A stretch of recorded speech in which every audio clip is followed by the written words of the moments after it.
Maybe this is you. You've been going to the gym for a while and you feel like you have started to actually make some progress. But then suddenly, boom, you stop making progress completely.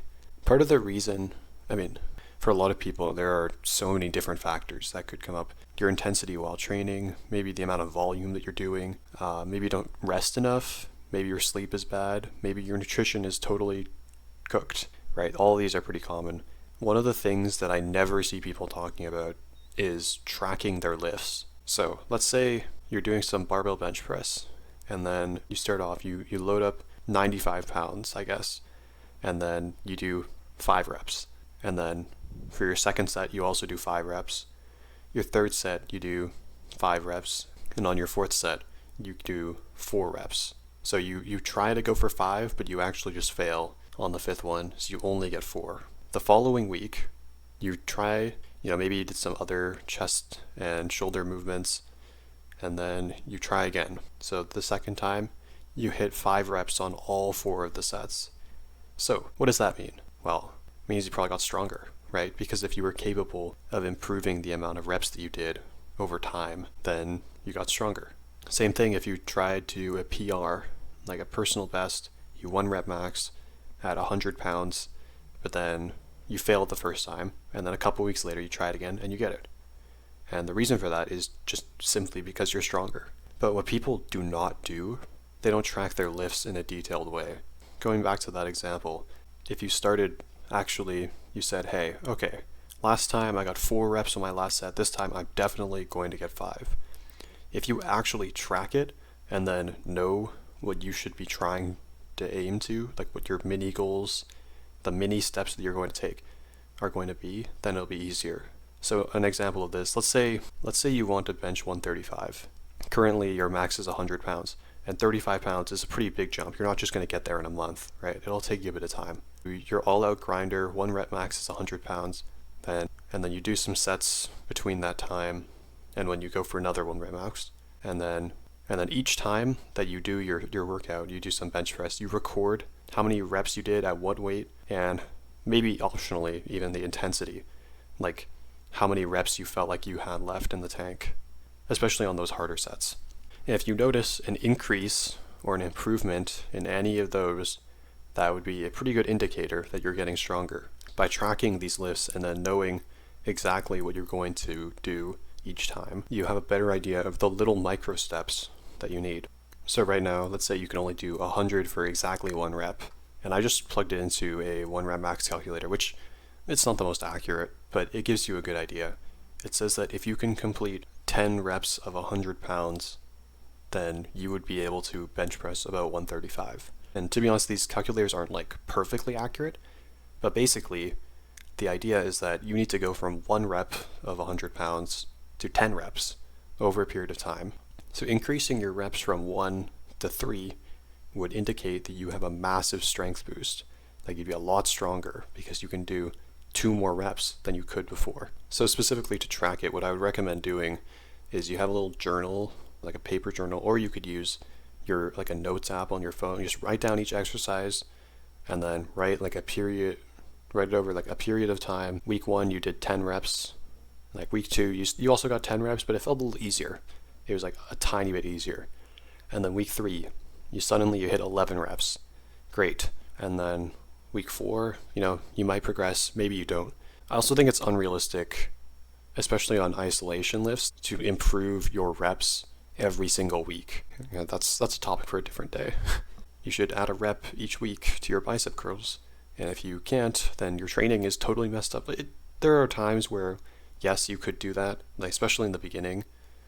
As you get stronger, or even just days where you have like a bad day, right? We all have like days where the lifts just don't go up. You didn't sleep enough, you didn't eat enough, something happens, right? You still make it to the gym, of course, but there are things that can arbitrarily get into the way. That can mean some weeks you just won't progress at all. It doesn't mean you didn't get any stronger. It just means that your body needs more time to recover, or you need to have better circumstances before you try it again. So me personally, I actually just use like the notes app on my phone. I have all the exercises, and then I have the sets, and then the reps, and then I guess sometimes I write down the intensity, or like how many reps I have left in the tank on that specific set. I only do that for compound lifts just to track, I guess, how comfortable I am getting with them, but you do not technically need to write down the intensity as long as you know you're training hard enough. So we can also talk about what happens if you aren't using progressive overload. What happens if over time you just don't track how much you're doing? What happens is you'll definitely still make progress. Like, people will tell me that, oh, you can still make progress, so I don't know why I would do this. And that's true. You can certainly make a ton of progress without it. But it's that extra little bit that helps you have an organized, focused training plan. You know exactly what you're going to do on each day.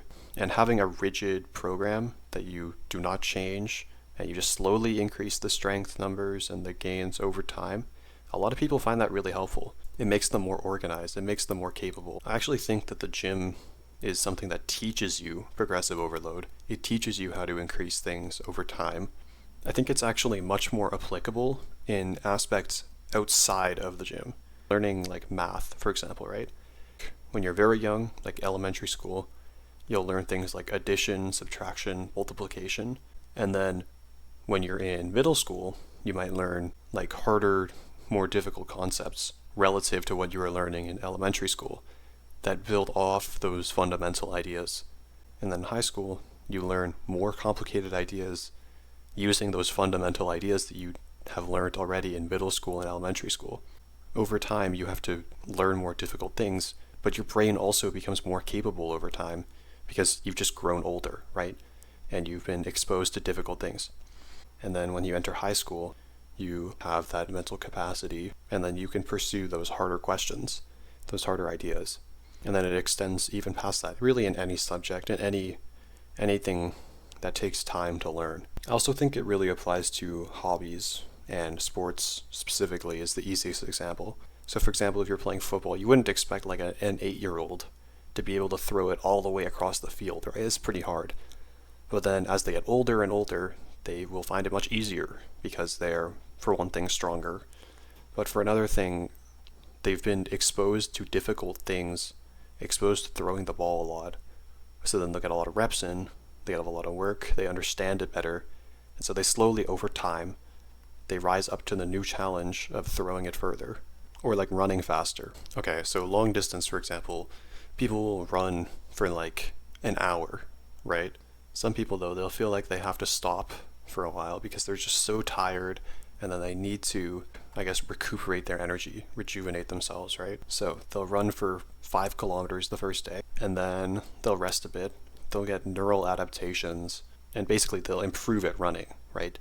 Physiologically, they will improve. They will be better at running, more efficient. Your heart will become more efficient. But over a period of time, you should expect to find that the 5-kilometer run is much easier than it was before because you got better at it. And it's useful to track this by writing it down or by acknowledging it. Okay, so I did a 5-kilometer run and I thought it was pretty difficult. And then I give it like a month or two.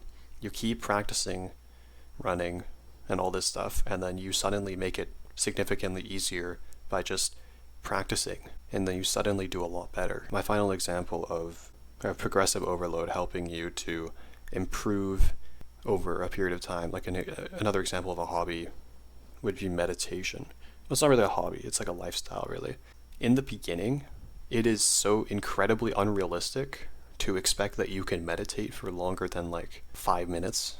I think if it's like your first week of meditating, I would never suggest that you do over like 3-ish minutes, because if you jump right in, you try doing 10, 15, 20, 30, even an hour, you're just going to get cooked. Like you're not at a high enough mental capacity to do it. So it makes more sense to start where you are capable of and then try and slowly add time as you improve at it. Start at like 1 minute, and then you'll be like, oh, this isn't so bad. Like I'm starting to get the basic ideas. And then you do another minute. And then the next day you do a minute and 15 seconds. Like a very small increase, but actually that's a 25% increase. So it's not that small. And then over a period of months, you increase it to 5 minutes. Great. 5 minutes of meditation is like a pretty high level relative to most people. And then as you even progress later, you'll have as long as like 10, 15, 30 minutes.